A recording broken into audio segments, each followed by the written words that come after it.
ஐரோப்பிய அமெரிக்க நாடுகளுக்கு பொம்மை அரசுகள் வேண்டும். தலையாட்டி பொம்மை சொன்னால் அப்படி கேட்கணும். பப்பட் ரெஜிம் சொல்லுவாங்கல்ல. சவுதி அரேபியா இப்போது அமெரிக்காவோடு முரண்பட்டிருக்கிறார்கள். ஆனால் அவ்வளோ சீக்கிரமாக ஒன்றும் அமெரிக்கா உறவெல்லாம் அவர்கள் முடித்து கொள்ள மாட்டாங்க, முடியவும் செய்யாது. அமெரிக்காவோடு அரபு நாடுகள் மெல்ல மெல்ல விலகி வருகிறதாக இருக்கிறது. காலத்தில் மன்னராட்சி நடைபெற்ற பல்வேறு ஐரோப்பிய நாடுகள் ஜனநாயகத்துக்கு வந்தாச்சு. நேபாளில் ஜனநாயகம் வந்தாச்சு, தாய்லாந்தில் ஜனநாயகம் வந்தாச்சு, எல்லா இடத்துலையும் வந்தாச்சு. இந்த முஸ்லிம் நாடுகளில் மட்டும்தான் இந்த கொடுமை இன்று வரை நடந்து கொண்டிருக்கு. அவர்கள் அதற்கு முன்னர் நடந்து கொண்டிருந்தது முழுக்க இராணுவ ஆட்சி தான். முஸ்லிம் முபாரக் என்பது தேர்ந்தெடுக்கப்பட்டவர் அல்ல, இராணுவ ஆட்சி.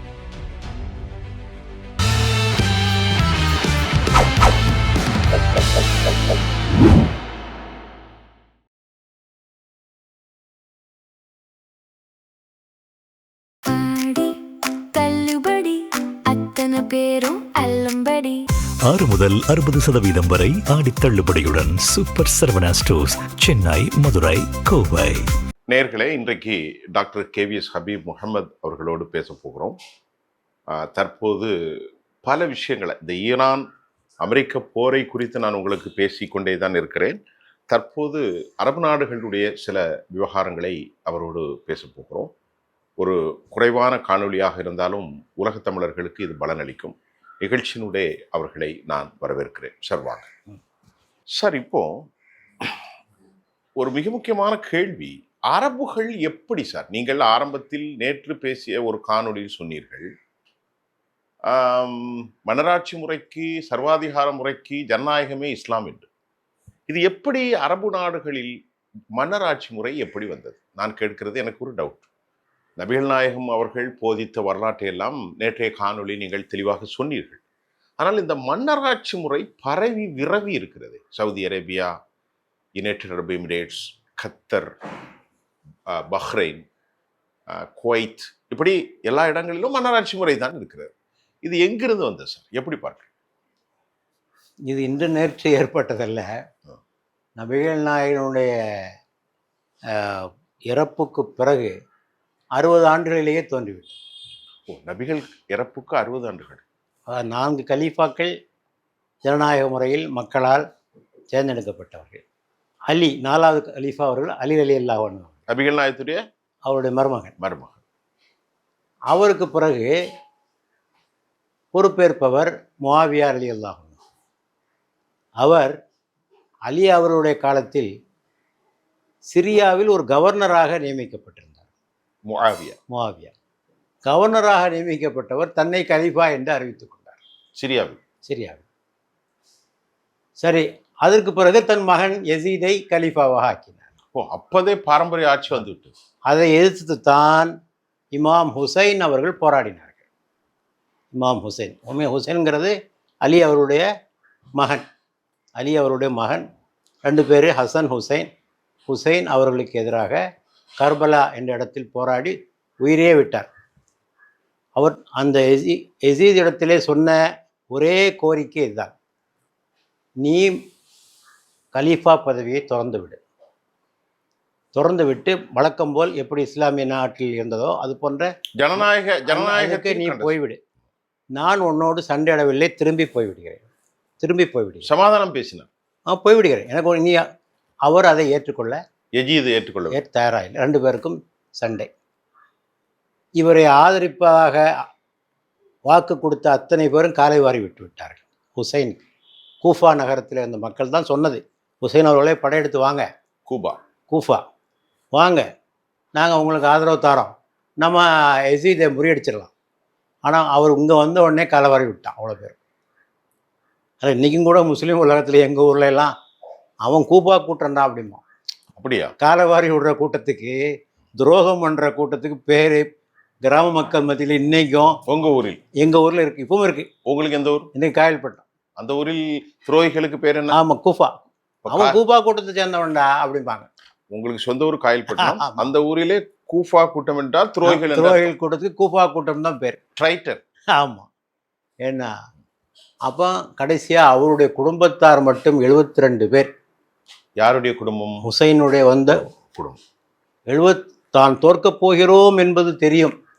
இந்த 72 பேரும் கொல்லப்பட போகிறோம் என்பதும் தெரியும் அவருக்கு.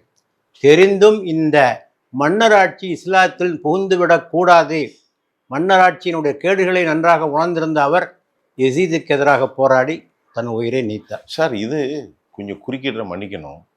இது இதுவரைக்கும் அறியப்படாத ஜனநாயகத்திற்காக உயிர் நீத்த முதல் வரலாறு. ஆமா, இதுக்கு முன்னாடி இருக்கு. வரலாற்றில் ஒரு 1000 ஆண்டுகளுக்கு பின்னாடி ஜனநாயகத்துக்காக உயிர் நீத்தார். அதுக்காக தான் உயிர் நீத்தார். அதுதான். ஆமா, பெரிய ஆச்சரியமா இருக்கு. இது நாவலனிவா பாட்டிலே இருக்கு. நீங்க பாட்டு கேட்டா தெரிஞ்சுக்கலாம். கேட்கிற பாட்டு கண்டவரும் குலை நடங்கும் கண் சண்டாளன் எஜீத் என்போர் இந்த பாட்டு வரும். அந்த இதை சரி, அந்த ஜனநாயகத்தை நிலைநிறுத்துவதற்காக நபிகள் நாயகத்துடைய பேரர், அதாவது மகள் வழி பேரர், அவர் பேர் என்ன, ஹுசைனும் அவருடைய 72 குடும்ப உறுப்பினர்களும் போராடி உயிர் நீத்தார்கள். அது ஜனநாயக போராட்டம், ஜனநாயகத்தை நிலைநிறுத்த. அது அந்த இடம் தான் கர்பலா. யுத்தம் நடந்த கர்பலா. அதான் இன்னைக்கு கர்பலா கொண்டாட மக்கள் அதை நினைவு கூறுகிறார்கள். கொண்டாட்டம். நீங்கள் சொல்வதை போன்று எம் ஹனிஃபா சொல்வார், கண்கள் குளமாக கர்பலாவை நினைக்கையில புண்ணாகி நெஞ்சமெல்லாம் புலம்பியே துடிக்குது. அந்த பாட்டு அதுல வரும். அதுல பின்னால சொல்ற இந்த ஜனநாயகத்துக்காக அவர் போராடின சரிதையும் அந்த பாட்டுல வரும் பின்னால. அங்கிருந்து ஆரம்பிக்குது. அதுதான் மன்னராட்சி. அதுதான் மன்னராட்சி. வந்த உடனே என்ன ஆச்சுன்னு சொன்னா, பின்னால அந்த ஆட்சிக்கு பேர் உமையாக்களுடைய ஆட்சி என்று பெயர். மன்னராட்சியுடைய சுகத்தை எல்லாரும் நல்லா கண்டுட்டான். ஏன்னா அது வரைக்கும் கலீஃபாக்கள் எந்த சுகங்களையும் அனுபவித்ததில்லை. அவங்க தான் தேன் பாட்டில் நீங்க தானே சொன்னீங்க. ஆமா, சுகபோக வாழ்க்கையில் மூழ்கி விட்டார்கள். மன்னர்கள் மட்டுமல்ல, அவருடைய குடும்பத்தார்கள். ஒரு பெரிய ஒரு மன்னர் குடும்பம் உருவாகிவிட்டது. அவங்க இந்த ஆட்சியை விடுறதுக்கு எந்த வகையிலும் தயாரா இல்லை. சுகம் வந்துருச்சு. ஏன்னா தேசமே அவங்களுக்கு தானே. ஆமா, அப்படிதானே. ஆனால் அந்த சமயத்தில் அதை எதிர்த்து போராட வேண்டிய அறிஞர்கள் போராடவில்லை. அவரை எதிர்த்து ஒதுங்கி கொண்டார்கள். நமக்கு ஏன் வம்பு என்று ஒதுங்கி கொண்டார்கள்.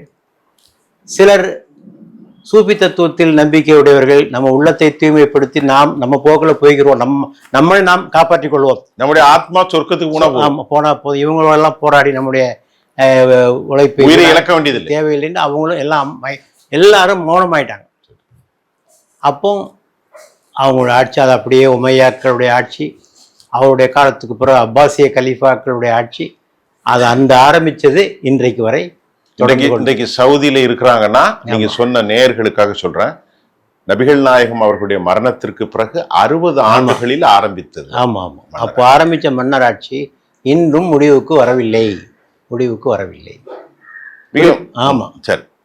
குறிப்பாக அரபு நாடுகளில் என்ன, உலகத்துல எல்லா நாட்டிலையும் ஜனநாயகம் மறந்தாச்சு. ஒரு காலத்தில் மன்னராட்சி நடைபெற்ற பல்வேறு ஐரோப்பிய நாடுகள் ஜனநாயகத்துக்கு வந்தாச்சு. நேபாளில் ஜனநாயகம் வந்தாச்சு, தாய்லாந்துல ஜனநாயகம் வந்தாச்சு, எல்லா இடத்துலயும் வந்தாச்சு. இந்த முஸ்லிம் நாடுகளில் மட்டும்தான் இந்த கொடுமை இன்று வரை நடந்து கொண்டிருக்கிறது இல்லையா? அன்னைக்கு ஆரம்பிச்ச அந்த நிலை, அந்த சாபக்கேடு இன்று வரை நீங்கவில்லை. மிக முக்கியமான கேள்வி, அரபு வசந்தத்தை பற்றி நன்கு தெரியும். அதே போன்று எகிப்துல பிரதர்ஹுட்ஸ், இஹ்வானுல் முஸ்லிமீன் அப்படி ஒரு அமைப்பு, அப்படித்தானே. முர்சி அவரை காலி செய்வதற்காக ஏராளமான பணங்களை அமெரிக்கர்களுக்கு சவுதி அரேபியா கொடுத்தது. சவுதி அரேபியாவும் யுனைடெட் எமிரேட்ஸும் ஒரு ஜாயிண்ட் கோலியேஷனா உலகின் எந்த நாட்டிலும் மன்னராட்சிக்கு எதிரான புரட்சிகள் வந்துவிடக்கூடாது, இஸ்லாமிய புரட்சிகள் வந்துவிடக்கூடாது என்பதில் கவனமாக இருப்பதாகவும், திருப்பி கேட்டால் இந்த IRGC அரசாங்கத்தையும் ஒழிப்பதற்கு அங்கும் வேறு மாறி கொடுப்பதற்கும் பணத்தை வாரி வாரி இறைப்பதாக ஒரு தகவல் இருக்கிறது. அதை பற்றி உங்களுக்கு பார்வை? நீங்க சொல்றது முற்றிலும் உண்மை. திடீரென்று துனிஷியாவில் தான் ஆரம்பமாகியது. நீங்க சொல்லுகின்ற துனிஷியாவில் ஒரு சாதாரண ஒரு மனிதர்களிடத்துல தான் பிரச்சனை ஆரம்பிச்சது. அங்கதான் அரபு வசந்தம் ஆரம்பமாகியது. அரபு வசந்தத்தின் ஆரம்பமே அந்த சாமானியன் தான். ஆமா, ஆரம்பித்தது. அது கொஞ்சம் கொஞ்சமாக அரபு நாடுகளுக்கு பரவியது. குறிப்பாக எகிப்தில் பரவியது. எகிப்தில் அப்போது ஹொஸ்னி முபாரக் ஆட்சியில் இருக்கிறார். ஹொஸ்னி முபாரக் ஆட்சி புரிந்து கொண்டிருக்கிறார். அவருக்கு எதிராக பெரிய போராட்டம் வெடிக்கிறது. தஹரீர் ஸ்கொயர் ஒரு புகழ்பெற்ற இடம் அது கெய்ரோவில்.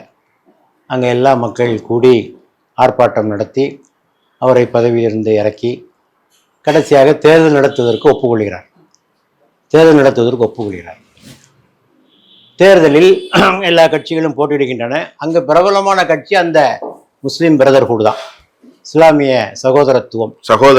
ஆமாம், அந்த கட்சியும் போட்டியிடுகிறது. அவர்கள் 51% வாக்குகள் பெற்றார்கள். 51% வாக்குகள் பெற்று ஆட்சியிலே வந்து அமர்ந்தார்கள். அவர்கள் வந்து அதற்கு முன்னர் நடந்து கொண்டிருந்தது முழுக்க இராணுவ ஆட்சி தான்.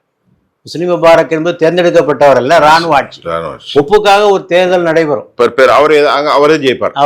99% வாக்கு விடும். அந்த 1% அவர் பொண்டாட்டி தான் எடுத்து போட்டதா சொல்லுவாங்க, வேற ஒண்ணு இல்லை. அவருடைய மனைவிதான் அவருக்கு எதிர்த்து ஓட்டு போட்டாங்க. நீங்கள் இஸ்லாமிய வரலாற்றை சொல்லும்போது ஃபாரானுடைய மனைவி ஆசியா அம்மையார் மட்டும் எதிர்த்து போடுவார். அதே போன்று என்ன ஆட்சியில வந்து 1 வருஷம் நடந்தது ஆட்சி. இந்த 1 வருஷம் ஆட்சியில அவங்க சில தவறுகள் செய்து, எல்லா ஆட்சிக்காரரும் தவறுகள் செய்து அவங்க செய்திருக்கலாம், நடைமுறை தானே. ஆனால் இந்த ஜனநாயக ஆட்சியை அங்குள்ள சர்வாதிகாரிகளாலும் பொறுத்து கொள்ள முடியவில்லை. எகிப்திலே உள்ள சர்வாதிகாரிகளாலும் பொறுத்து கொள்ள முடியவில்லை. ஏனென்றால் பெரிய ஊழல்வாதிகள், அந்த இராணுவ அதிகாரி இருக்கிறார்களே, இன்னைக்கு எகிப்தில் யாரு பெரிய பணக்காரன்னா அவங்க தான். அதிகாரிகள், இராணுவ அதிகாரிகள் தான் பெரிய பணக்காரர்கள் எகிப்தில். ஆமாம். அப்போ அவங்க எப்படா இந்த ஆட்சியை கவுக்கிறதுன்னு யோசிச்சுட்டு இருக்காங்க. அதே சமயம் அதே சிந்தனை சவுதி அரேபியாவுக்கு வருது. பக்கத்தில் தான் இருக்குது எகிப்து. அந்த ஜனநாயகம் இங்கேயும் வந்துருச்சா, நம்ம நிலைமை என்ன? ஃபயர் ஆயிருமே. ஆமாம், இவனுக்கும் கவலை. 2வது. 3வது, ஐரோப்பிய அமெரிக்க நாடுகளுக்கு பொம்மை அரசுகள் வேண்டும். தலையாட்டி பொம்மை சொன்னால் இப்படி கேட்கணும். பப்பட் ரெஜிம் சொல்லுவாங்கல்ல, அது யார் கேட்பா? மன்னர் தான் அதை கேட்பாரு. ஜனநாயகத்தில் தேர்ந்தெடுக்கப்பட்டவங்க தலையாட்ட மாட்டாங்க. இல்லைன்னா இவர்களுடைய ப்ராக்சிகள் கேட்பாங்க. ஆமாம், இவர்களால் நியமிக்கப்பட்டது. ஆமாம், அதான் பொம்மை ஆட்சின்னு சொல்லுவாங்க. Puppet regime. ஏன்னா இப்போ அங்கே மன்னர் ஆட்சி வந்து முர்சி இவங்க சொல்றபடி தலையாட்டுவாரா? தேர்தல் மூலமாக தேர்ந்தெடுக்கப்பட்ட ஜனநாயக சகோதரத்துவ இயக்கத்திற்கு சார்பில் தேர்ந்தெடுக்கப்பட்ட முர்சி அமெரிக்கா சொல்படி கேட்பாரா? கேட்க மாட்டார். இராணுவ சர்வாதிகாரி கேட்பான், மன்னர் கேட்பான். ஆக 3 பேர் கூட்டணி அமைச்சாங்க. ஒன்று ஐரோப்பிய அமெரிக்க நாடுகள், சவுதி அரேபியா, அங்கு உள்ள இராணுவ சர்வாதிகாரி. சவுதி அரேபியா போது UAE எல்லாம் எல்லா அரபு நாடுகளும் சேர்ந்து மன்னராட்சி நடக்கக்கூடிய நாடுகள் எல்லாம் சேர்ந்து ஒரு பெரிய தொகையை அந்த எகிப்திய சர்வாதிகாரிகளுக்கு கொடுத்து, நீ பயப்படாத, இராணுவம் பொருளாதாரத்தெல்லாம் நாங்கள் பார்த்துக்கிறோம். அமெரிக்காவும் பெரிய தொகை கொடுத்தது, இவங்களும் பெரிய தொகை கொடுத்து இந்த ஆளை விரட்டி விட்டு ஆயுதங்களையும் சப்ளை பண்ணி விட்டு ஜெயிலில் கொண்டு தனிமை சிறையில் இருந்தாருங்க. ஒரு நாட்டினுடைய ஜனாதிபதி தனிமை சிறையில் பல ஆண்டுகள் இருந்தார். முர்சி தான். ஆமாம், முர்சி தான். எவ்வளோ கொடுமை பாருங்க. வீட்டுக்கு போன்னு சொல்லலை, தனிமை சிறையில் வைத்து அங்கேயே மாண்டார். அவருடைய ஜனாசா ஊர்வலத்தை நடத்துவதற்கு கூட அந்த சர்வாதிகாரிகள் அனுமதிக்கவில்லை. குடும்பத்தார் மட்டும்தான் கலந்து கொள்ள வேண்டும், வேறு எவரும் கலந்து கொள்ளக்கூடாது. அப்படி கேவலப்படுத்தணும். அதற்கெல்லாம் இந்த அரபு மன்னர்கள் ஆதரவு. இவர்கள் தானே, இவர்தான் ஆதரவு, இவர்கள் தான் நடத்துகிறார்கள். ஆக இப்படிப்பட்ட நிலையில் அந்த அரபு வசந்தத்தை குழி தோண்டி புதைத்து விட்டார்கள். இப்போது இருக்கக்கூடிய அப்துல்லா அல் சிசி இருக்கிறாரே, ஆமா, இவர் தானே அவருக்கு பின்னால் வந்தவர். ஆமா, வந்தவர் எல்லாம் ஒரு ஒரு வகை குரூப்பை சேர்ந்தவர்கள் தானே. அப்துல்லா சிசி கவனிக்க வேண்டும். அப்துல்லா சிசி மூர்சி காலத்திலே இராணுவ அமைச்சராக இருந்தவர். இவர் தான் நியமித்தார். மூர்சி தான் நியமித்தார் அவரை இராணுவ அமைச்சராக. அவரே அமெரிக்காவுக்கு துணை போய்விட்டார். அவரே தன்னை நியமித்த பிரதமரை கவிழ்த்தி விட்டார். பாகிஸ்தானில் ஜியாவுல் ஹக்கை நியமித்தது ஜெனரல் பூட்டோ தானே. பாகிஸ்தானில் ஜியாவுல் ஹக்கை நியமித்தது ஜெனரல் பூட்டோ. சர்வாதிகாரிகள் அப்படித்தான் வருவார்கள். சார், இப்போ இந்த நிலைக்கு நம்முடைய ஒரு முக்கியமான ஒரு கேள்வி, சவுதி அரேபியா இப்போது அமெரிக்காவோடு முரண்பட்டிருக்கிறார்கள். இந்த போரில் அவர்கள் நேற்று நடந்த கூட்டணியில் துருக்கியோடும் பாகிஸ்தானியர்களோடும் மக்காவில் நேற்று வெள்ளிக்கிழமை மதியம் ஜும்மா தொழுகைக்கு பின்பு ஒரு டைப் வைத்துட்டார்கள். இந்த 3 பேரும் ஏனைய 14 நாடுகள் குறித்தெல்லாம் உங்களுக்கு ஒன்றென்றால் நாங்கள் வருவோம், எங்களுக்கு என்றால் நீங்கள் வருவோம். இப்போ அமெரிக்காவோடு மெல்ல மெல்ல விலகுறாதா? உங்கள் பார்வை எப்படி? அமெரிக்காவோடு அரபு நாடுகள் மெல்ல மெல்ல விலகி வருகிறதாக யூகிக்கிறீர்களா? நான் அப்படி நினைக்கவில்லை. ஏன் அப்படி? ஏனென்றால் பழைய இறுக்கம் வேண்டால் குறைந்திருக்கலாம், குறையும் கொஞ்சம். முன்னால் முழுக்க முழுக்க அவர்கள் அமெரிக்காவை நம்பியிருந்தார்கள். அமெரிக்கா தங்களை எப்படியும் பாதுகாக்கும் என்ற ஒரு நம்பிக்கை இருந்தது. ஆனால் இந்த போரில் இவர்கள் அடிவாங்குகிற போது அவர்கள் ஒன்றும் இவர்களை பாதுகாக்கவில்லை. அவங்க டெல்லவியோ பாதுகாக்கல தான் கவர்மெண்ட் தவிர. இப்போ ஒன்று புரிஞ்சிருப்பாங்க, நம்ம முழுசாக அமெரிக்காவை நம்பி இனிமேல் இருக்க முடியாது என்ற பயத்தின் அடிப்படையில் தான் இந்த ஒப்பந்தம். நீங்கள் சொல்கிற இந்த ஒப்பந்தம் அந்த அடிப்படையில் வந்ததா? முன்னால் அமெரிக்கா நம்மளை எப்படியும் நம்மை பாதுகாக்கும் என்ற ஒரு நம்பிக்கை அவர்களுக்கு இருந்தது. இப்போ தான் கொஞ்சம் ஒரு தெளிவு ஏற்பட்டிருக்கு, முழுசாக அமெரிக்காவை நம்ப முடியாது. நேற்று வெள்ளிக்கிழமை அனௌன்ஸ் பண்ணி இன்னைக்கு காலையில் எல்லா ஆங்கில செய்தியும் வந்தாச்சு. ஆனால் அவ்வளோ சீக்கிரமாக ஒன்றும் அமெரிக்கா உறவெல்லாம் அவர்கள் முறித்து கொள்ள மாட்டாங்க, முடியவும் செய்யாது, முறித்து கொள்ள மாட்டார்கள். எவ்வளோ பேஸ் இருக்காங்க, அவங்களுடைய இராணுவ தளங்கள் அல்லவா அங்கே உட்கார்ந்து கொண்டிருக்கிறது. 700 கோடிக்கு மத்திய தரைக்கடல் முழுமையாக அமெரிக்க பேஸ், அல் உதீது தளம் எல்லாமே. அதனால் இப்போதைக்கு அந்த உறவு முறியும் என்று நான் நினைக்கவில்லை. They are looking for alternatives, அவ்வளோதான். அதான் அதில் கிடைக்கிற படிப்புன்னு அது ஒன்று தான். அமெரிக்கா மட்டும் போதாதையா, நமக்கு இன்னும் கொஞ்சம் தேவைன்னு ஆரம்பிச்சிருக்காங்க. ஏன்னா இதெல்லாம் அனுபவம் பெற்று கொண்டார். ஆமாம். சரி, இப்போ நிறைய நேரம் நம்ம இப்போ பேசணும், சுருக்கமான காணொலி தான். ஆனாலும் மன்னராட்சி எங்கிருந்து ஆரம்பித்தது, மன்னராட்சியினுடைய நிறைவுகள் என்ன, அரபு வசந்தத்தை தாண்டி முர்சியினுடைய தனிமை சிறையும் மரணமும், சிசி தற்போது அமெரிக்காவோடு இன்று வெள்ளிக்கிழமை நேற்று நடந்த ஒப்பந்தம், இன்னும் நிறைய பேச போகிறோம். சிறப்பாக எங்களோடு இந்த 2வது அமர்வுக்கு பேசியதற்கு உளப்பூர்வமாக நன்றி சார். நன்றி. உங்கள் ஜெம் தொலைக்காட்சி நேயர்களுக்கும் என்னுடைய நன்றியை நான் தெரிவித்துக் கொள்கிறேன்.